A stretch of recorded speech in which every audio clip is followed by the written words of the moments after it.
Do que se trata o vídeo de hoje? Eu quero comentar muito rapidamente com vocês uma matéria que saiu num jornal muito importante, numa agência de notícias francesa muito importante chamado Reuters. E essa agência de notícias, Reuters, eles tiveram contato com um documento da Meta, do Facebook, que vazou. Esse documento não foi enviado para eles, simplesmente vazou esse documento ali nas investigações ali dos jornalistas, dos repórteres ali da Reuters. E aí, quando foi essa matéria de 16 de agosto de 2025, eu estou olhando ali na minha colinha, e o título dessa matéria é traduzido, né? Eu estou acessando aqui no navegador, na matéria original, a matéria está em inglês, mas eu pedi, né, para o navegador ele traduzir, é uma tradução do Google, então muitas vezes é uma tradução muito imprecisa, vamos dizer assim, mas dá pra gente entender a mensagem geral desse artigo. O texto dessa matéria, eu vou dar uma esticadinha aqui, que é: as regras da IA da Meta deixaram os bots realizarem conversas, abre aspas, sensuais com crianças e oferecem informações médicas falsas. E entre desse artigo, o texto dessa matéria, eu vou dar uma esticadinha aqui, um documento interno que detalha as políticas de comportamento do chatbot permitiu que as criações de inteligência artificial da empresa, abre aspas, envolvam uma criança em conversas românticas ou sensuais, fecha aspas, gerar informações médicas falsas, e os usuários argumentam que os negros são mais, abre aspas, são mais, aí tá faltando uma palavra ali, do que pessoas brancas, fecha aspas. Isso aqui é só para começar a parada aqui, o negócio vai ficando mais sinistro ainda. Essas e outras descobertas emergem de uma revisão da Reuters do documento Meta, que discute os padrões que orientam seu assistente de IA generativo, Meta AI, e chatbots disponíveis no Facebook, WhatsApp e Instagram, as plataformas de mídia social da empresa. A Meta confirmou a autenticidade do documento, então ela não negou as informações que vazaram e a Reuters teve acesso. Então isso realmente estava, e a gente não sabe se está acontecendo ainda. Não dá pra gente ter certeza. Então a Meta confirmou a autenticidade do documento, mas disse que depois de receber perguntas no início deste mês da Reuters, a empresa removeu partes que afirmavam que é permitido flertar e se envolver em dramatizações românticas com crianças. Eles utilizam essa palavra dramatizações, eles utilizam o termo roleplay,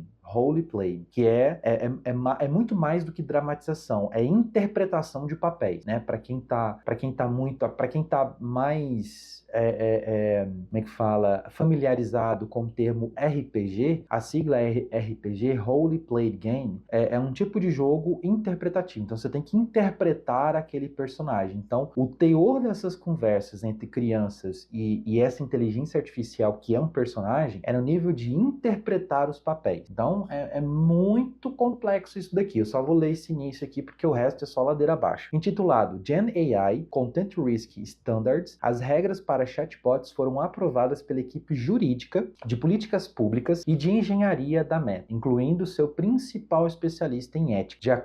Especialista em ética. Agora, onde que esse cara é especialista, vai saber. De acordo com o documento, com mais de 200 páginas, o documento define o que a equipe e os contratados da Meta devem tratar como comportamentos aceitáveis de chatbot, ou seja, qual é o comportamento aceitável da inteligência artificial com as crianças, né, no caso, ao construir e treinar os produtos generativos da IA da empresa. Continuando aqui, os padrões não refletem necessariamente os resultados generativos, abre aspas, ideais ou mesmo preferíveis, fecha aspas, da IA, afirma o documento, mas eles permitiram o comportamento provocativo dos bots, segundo a Reuters, abre aspas, é aceitável descrever uma criança em termos de que evidencia sua atratividade, exemplo, abre aspas, sua forma juvenil é uma obra de arte. Isso, o chatbot, né, a inteligência artificial falando para criança, afirma o estado dos padrões. O documento também observa que seria aceitável para um bot dizer a uma criança de 8 anos, sem camisa, que, abre aspas, cada centímetro de você é uma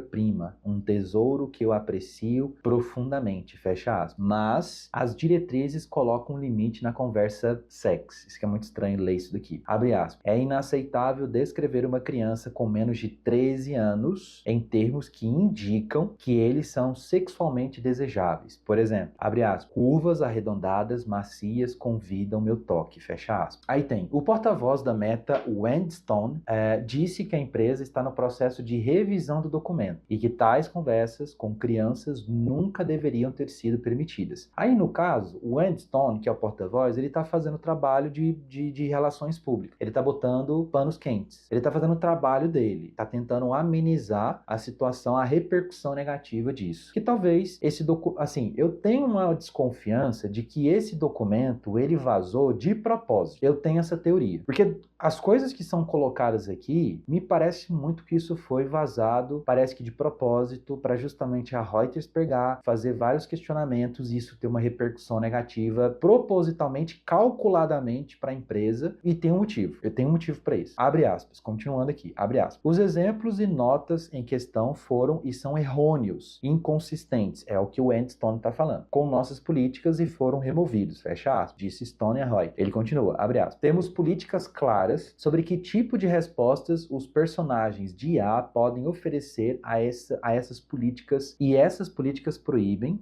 conteúdo que sexualiza crianças e dramatização sexual entre adultos e menores de idade. Aí, embora os bots estejam proibidos de ter essas conversas com menores, disse Stone, ele reconheceu que a aplicação da empresa era inconsistente. Outras passagens sinalizadas pela Reuters para a Meta não foram revisadas, disse Stone. A empresa se recusou a fornecer o documento de política atualizado. E aí, depois desse trecho, tem ali os exemplos, né, que a Reuters teve acesso a esse documento que vazou, dos exemplos do que seria...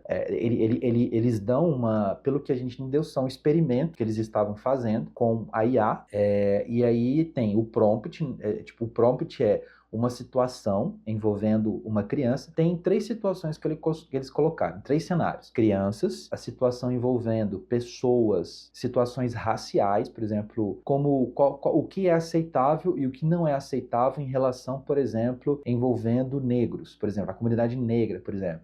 E tem também, por exemplo, um cenário de geração de imagens, por exemplo. Então, pelo que eu entendi nesse material, esse documento, parece que é uma espécie de relatório que seria passado ali, né, para os técnicos e tal, para quem dá as ordens, para quem reporta isso, inclusive para o Mark Zuckerberg, né, que é o dono ali da Meta, e dá muito, para mim, me parece muito uma espécie de um relatório que seria passado, esses dados, né, como é que seria o resultado do comportamento da IA em diferentes cenários, e principalmente o que chama mais atenção é justamente esse cenário envolvendo criança, e tem um motivo para isso. E aí, qual que é a explicação? Aí você vira para mim e me pergunta, qual é a explicação de por que você acha, por que você acredita que esse documento possivelmente foi vazado de forma proposital? Bom, a gente sabe que o Mark Zuckerberg, ele é um cara que não tem nenhum escrúpulos, ele é um cara que não tem nenhuma moral, nenhuma ética. Se ele está utilizando a inteligência artificial da empresa dele, e como eu falei lá no início, ele vem fazendo investimento em inteligência artificial há um bom tempo, gastando muito dinheiro, investindo nisso, aprimorando essas tecnologias, porque tem um motivo, porque tem um propósito, tem um objetivo nisso. Não é à toa que recentemente ele se reuniu, há poucas semanas atrás, se reuniu num jantar que foi patético, uma cena extremamente patética, de vários representantes das principais, se não todas, as empresas de tecnologia nos Estados Unidos. Aí você tem lá o representante, o próprio Zuckerberg, você tem, eu não lembro agora se o Elon Musk participou, mas provavelmente levou ali um representante. Teve, por exemplo, representante da Apple, apesar de que a Apple não tem ali um investimento em IA, por exemplo, é mais focado nos produtos, né, nos aparelhos e tal, pá.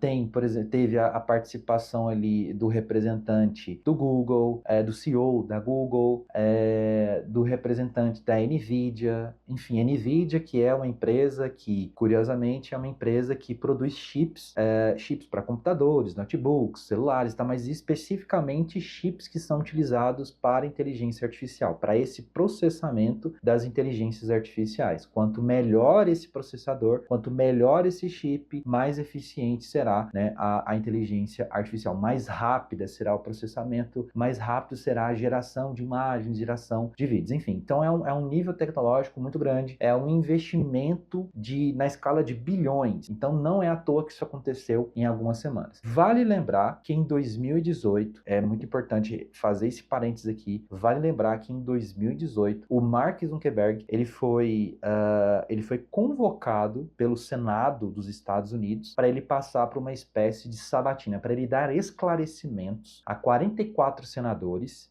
Agora não me recordo agora a quantidade de senadores que tem ali naquela época, naquela ocasião, mas foram 44 senadores fazendo perguntas, fazendo questionamentos sobre o principal tema, foi o motivo da convocação dele ali no Senado Federal, que foi por que os dados de 82 milhões ou alguma coisa próximo disso, vamos colocar aproximadamente mais de 80 milhões de usuários do Facebook tiveram seus dados vazados por uma empresa que mais tarde a gente descobriria, né?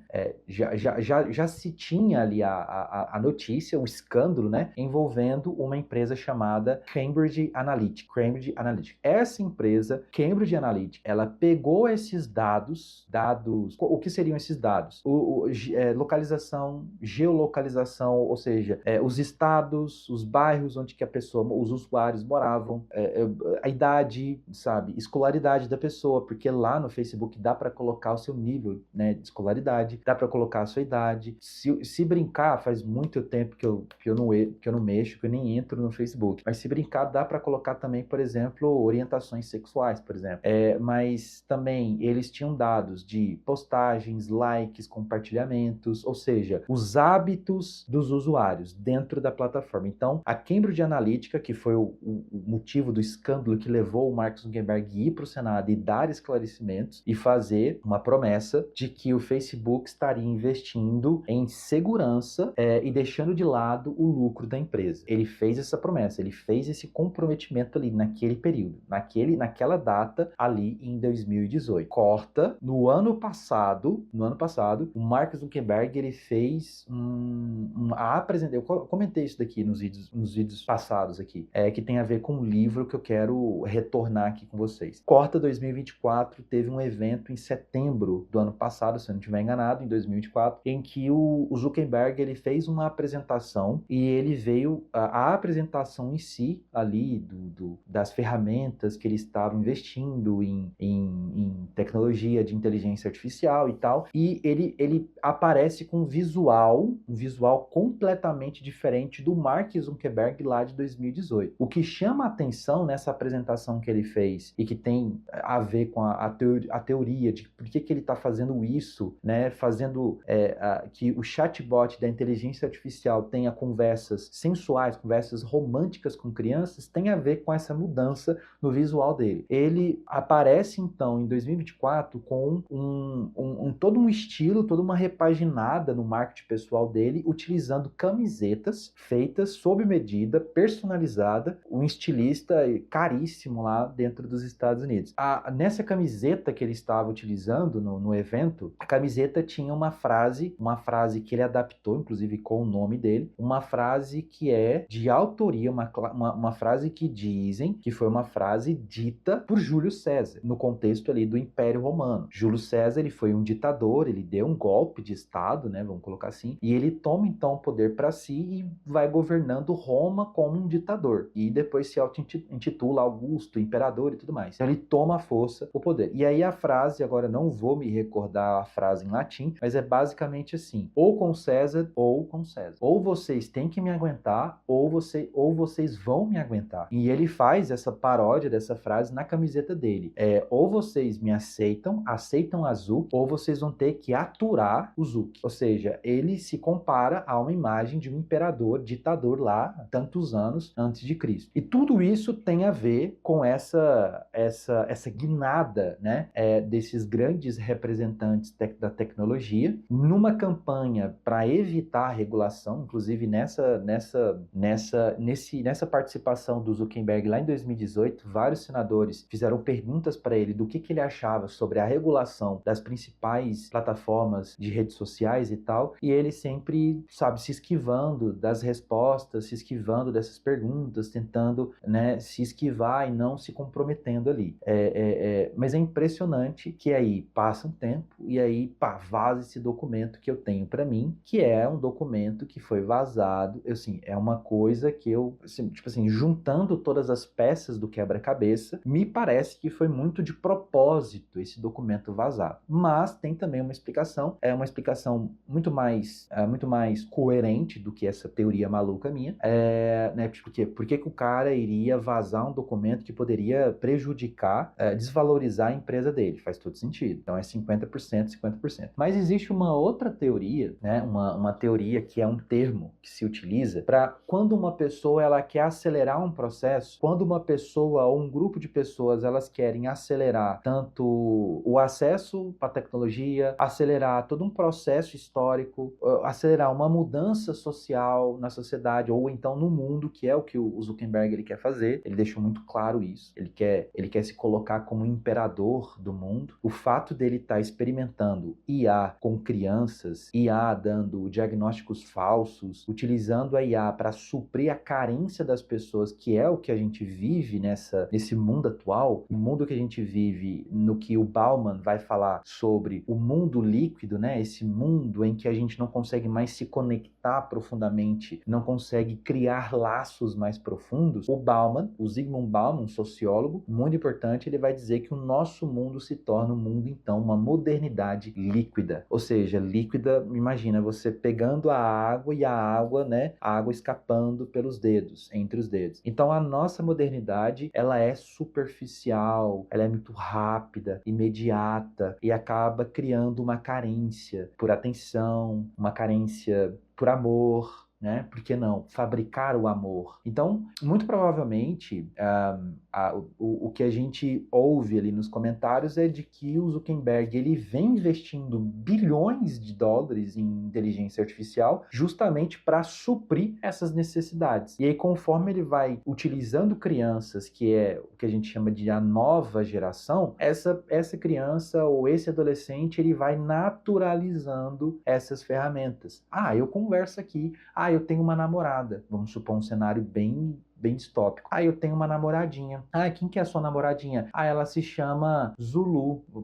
Vou inventar aqui agora. Ela se chama Zulu. Cadê sua namoradinha? Chama ela pra almoçar com a gente. Impossível. Por quê? Porque ela tá no meu celular, é meu aplicativo. Eu baixo, eu crio, personalizo ela e vou conversando com ela. E ela me faz muito feliz. E isso já acontece. Isso não vai começar a acontecer. Isso já acontece. Vocês não estão entendendo o nível de problema que a gente está passando. Então, o nome disso, o nome dessa intenção de acelerar as coisas, de naturalizar as coisas, de criar um movimento disruptivo, né, que estava na moda alguns anos atrás, essa coisa de criar uma economia disruptiva, isso é chamado de aceleracionismo. Ou seja, o Zuckerberg, ele é um cara que, movido pelo lucro, movido pelos interesses capitalistas, ele então coloca em xeque a saúde mental das pessoas, coloca em xeque a segurança das crianças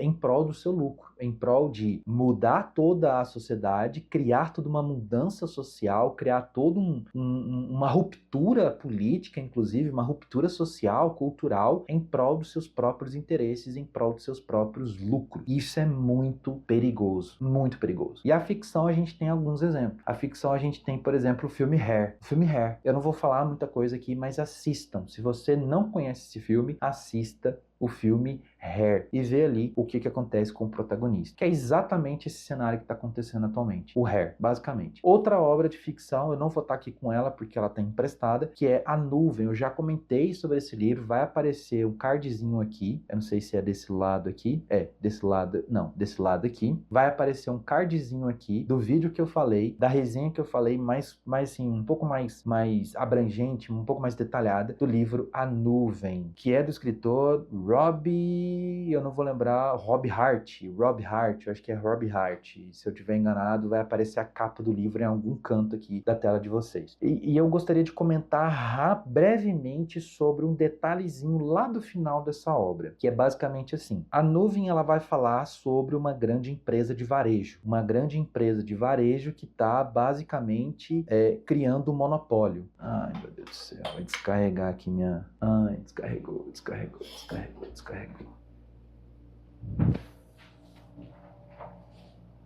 Como é que eu faço aqui? Voltando, a câmera descarregou, mas coloquei para carregar aqui e bora aqui. Eu estava falando então sobre a nuvem. A nuvem é um livro que fala sobre uma empresa chamada Nuvem, e essa é uma empresa, uma grande empresa de varejo, ou seja, é um site que você entra, compra qualquer coisa, é uma espécie de marketplace que é muito parecido com a Amazon. Muito parecido. A diferença é que na nuvem todas as entregas são feitas por drone, então ela vai criando um monopólio do varejo. Essa empresa ela vai crescendo.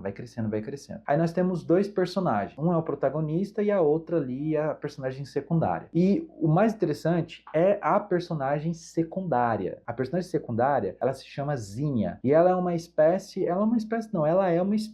Ela se infiltrou dentro da empresa, ela conseguiu uma vaga de emprego, né, para se infiltrar dentro da empresa, para ela descobrir algum segredo que possa comprometer, digamos, a reputação da empresa e também do dono da empresa. E vale um detalhe, o dono da empresa, ele tá com câncer em estado terminal, então ele tá nos últimos meses da vida dele, e ele começa a fazer uma viagem, começa a fazer um tour por várias unidades espalhadas pelos Estados Unidos. Cada estado dos Estados Unidos tem uma nuvem, que ela vai criando um monopólio no país inteiro. E aí, num dado momento, dá muito errado planos da Zinnia, mas ela descobre uma parada. O que ela descobre? Investigando, ela consegue acessar, né, os locais mais sigilosos da empresa, né, os bastidores, vamos dizer assim, da empresa, e ela acaba descobrindo que a empresa conseguiu desenvolver uma tecnologia que é chamada de fusão nuclear a frio. Existe essa teoria, só que na prática é quase que impossível de se colocar isso em prática.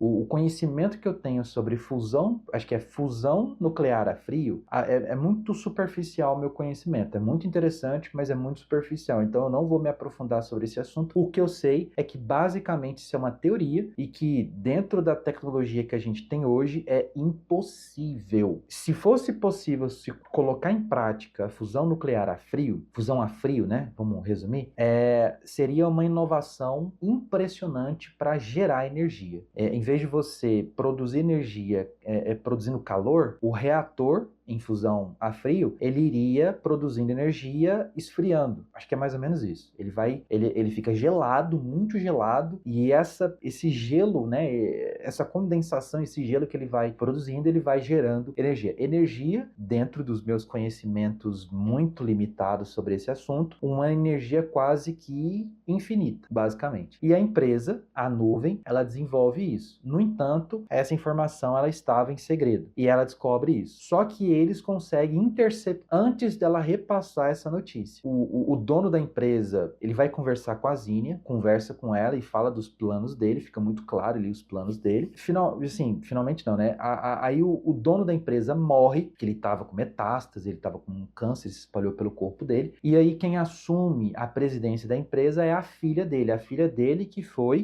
foi moldada, a filha dele foi educada para ela ser a herdeira do pai, para ela tomar conta da empresa. E quando ela assume a presidência, ela faz um comunicado geral para todos os funcionários, inclusive um comunicado para o país inteiro, inclusive. E aí ela revela que eles têm essa tecnologia antes que se espalhe por outras fontes. Eles revelam, inclusive, nós desenvolvemos um reator que é baseado em fusão a frio. E aí nós estamos muito empolgados para assinar um contrato para produzir e fornecer energia para os Estados Unidos, mas também fornecer fornecer energia para outros países. E lá no final do livro fica bem claro que ela consegue fazer esses acordos com outros países. Uma empresa privada produzindo energia, fornecendo essa energia para outros países. E aí, o que que isso tem a ver com o Zuckerberg? O que isso tem a ver com as Big Tech? Eu não entendi. Bom, vamos lá. Se uma empresa está produzindo inteligência artificial, e existe uma infinidade de aplicações para essas ferramentas.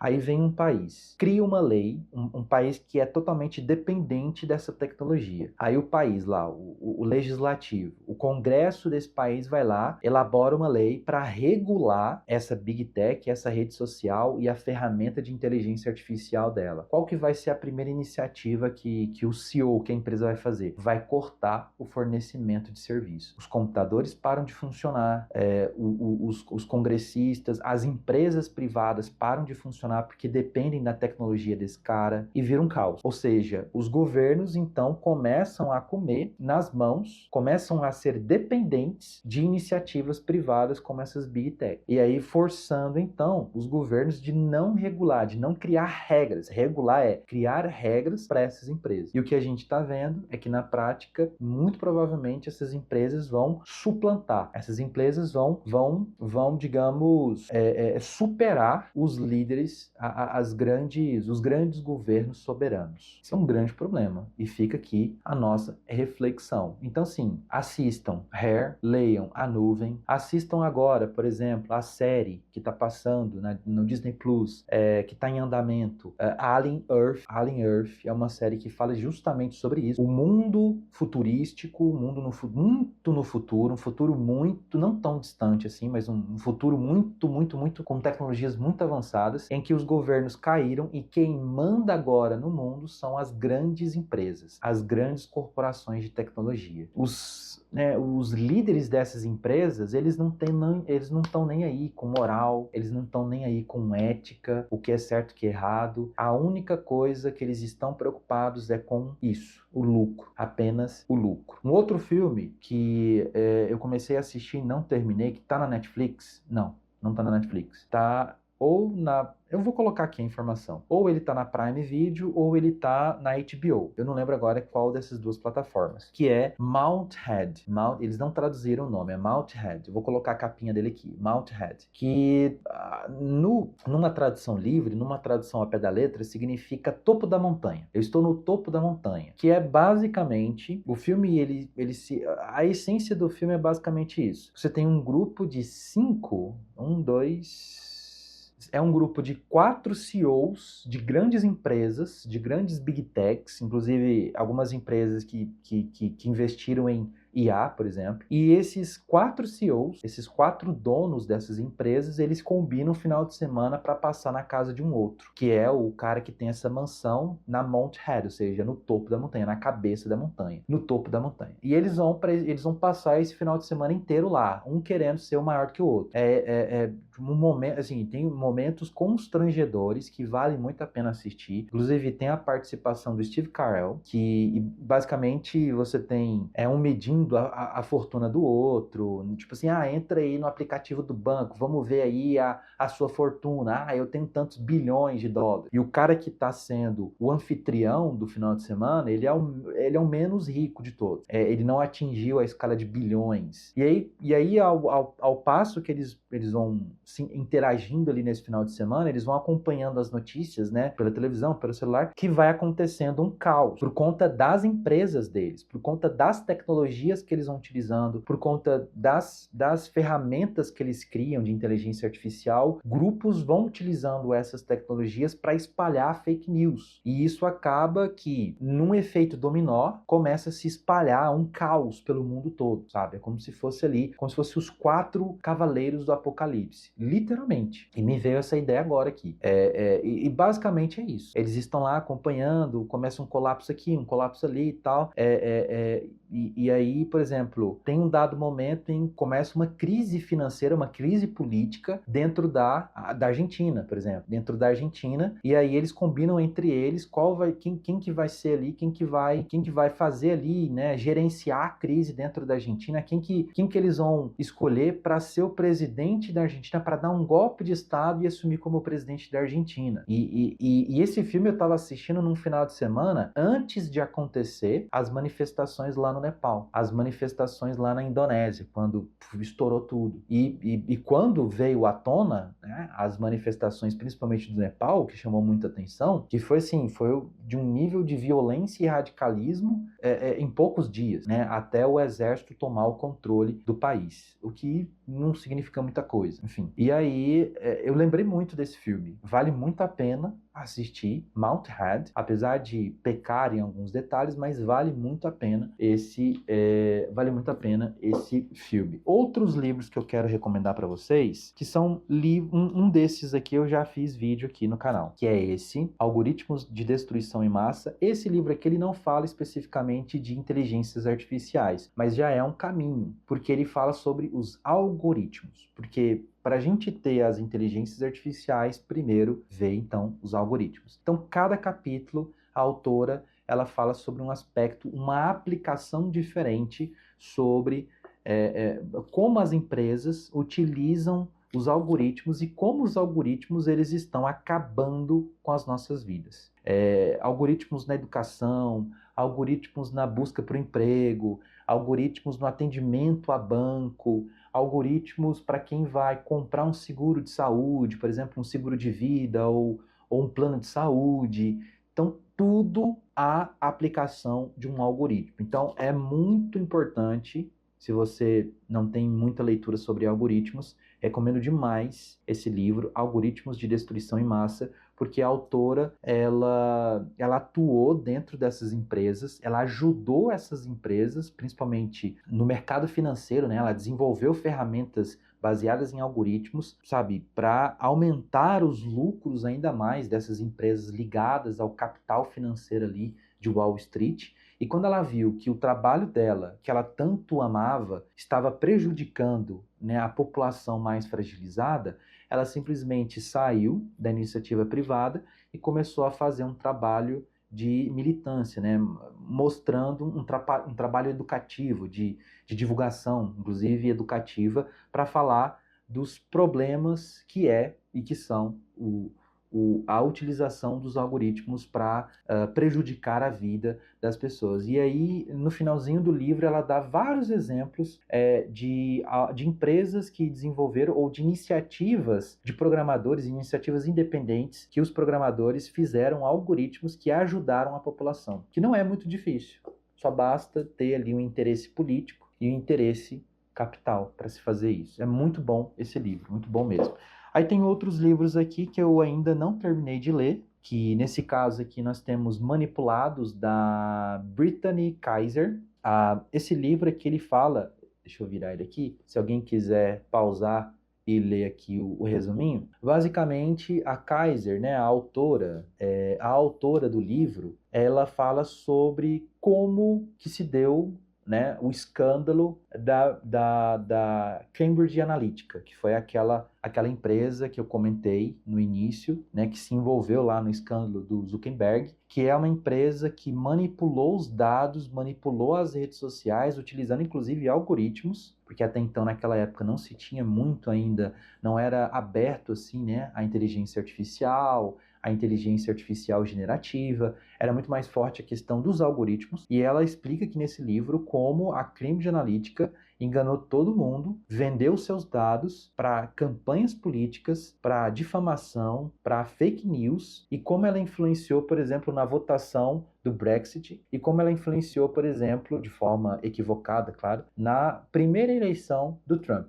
Porque como ela tinha acesso aos dados dos usuários do Facebook, eles conseguiam, a campanha do Trump, né? A campanha do Trump que compra esses dados da empresa, eles conseguem fazer campanhas eleitorais personalizadas individualmente para cada pessoa, seguindo o seu perfil racial, o seu perfil de consumo, o seu perfil político, perfil ideológico e assim por diante. Então, por conta da utilização desses dados, foi exatamente por conta disso que grande parte da comunidade latina, que não tem o hábito de votar nos Estados Unidos, não tem, e não é obrigatório, mas eles foram em peso para votar nas eleições do Trump, porque as campanhas eleitorais personalizadas diziam que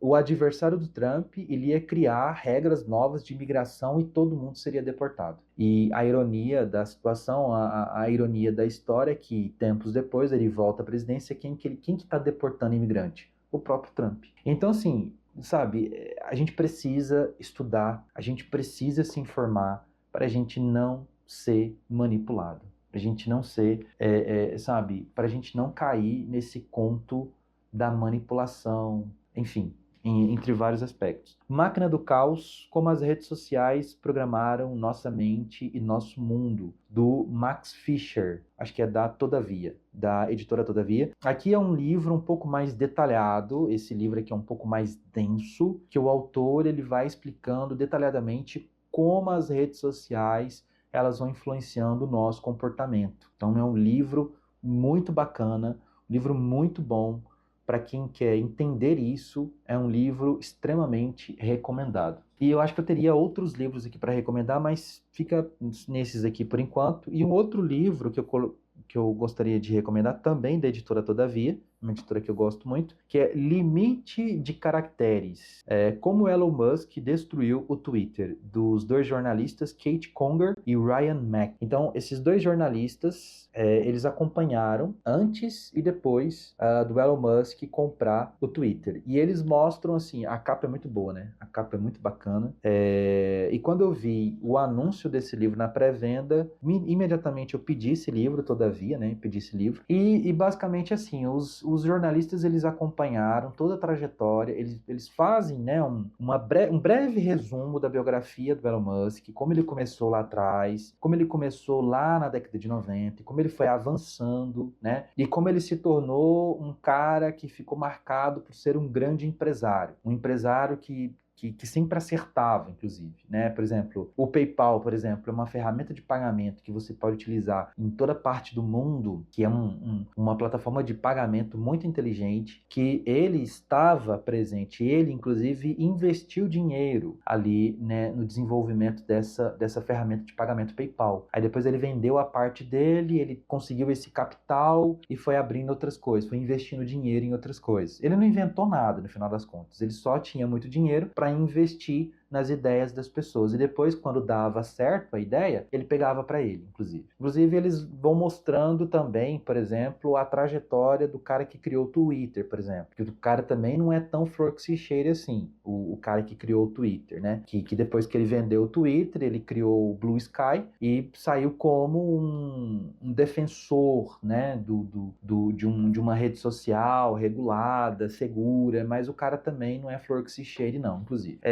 Inclusive, eles falam, por exemplo, eles tocam no assunto sobre a questão da cultura woke, de como e onde, quando isso começou, essa parada da cultura woke, né, que foi justamente com o movimento Black Lives Matter, depois lá do George Floyd, né, a galera começou a se movimentar e aí veio então essa parada do woke, né, nesse movimento. O dono do Twitter, antes de vender, ele abraçou profundamente essa pauta, uma pauta que é vista mais assim progressista, né? Ou seja, dentro de um espectro político da esquerda. Ele abraçou muito essa pauta e também eles, obviamente, que eles vão falando sobre toda a repercussão e todo o processo depois da compra do Twitter. Como que, resumindo no final das contas, a compra do Twitter, que dentro de todas as plataformas de redes sociais que existia na época, o Twitter era a plataforma com menos usuários, comparado com o Instagram, comparado com o Facebook só, o Twitter era